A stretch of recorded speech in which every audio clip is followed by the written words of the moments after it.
颜色鲜艳，营养均衡，一道适合夏天的家常小炒。大家好，我是老高，今天我们来做豌豆虾仁。老规矩，我把需要用到的食材和调味料打在屏幕上，方便大家准备。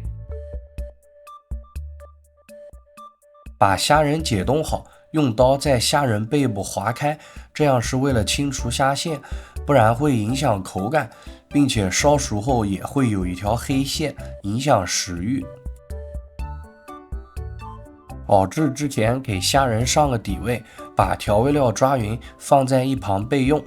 准备一个干净的碗，倒入约200克的豌豆，再倒入约100克的玉米、青椒、豌豆，这些都是我在超市买的速冻蔬菜，大家可以根据自己的口味进行调整。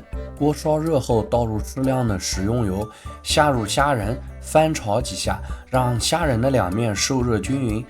炒至约1分钟后，放入豌豆，继续大火翻炒，然后调味。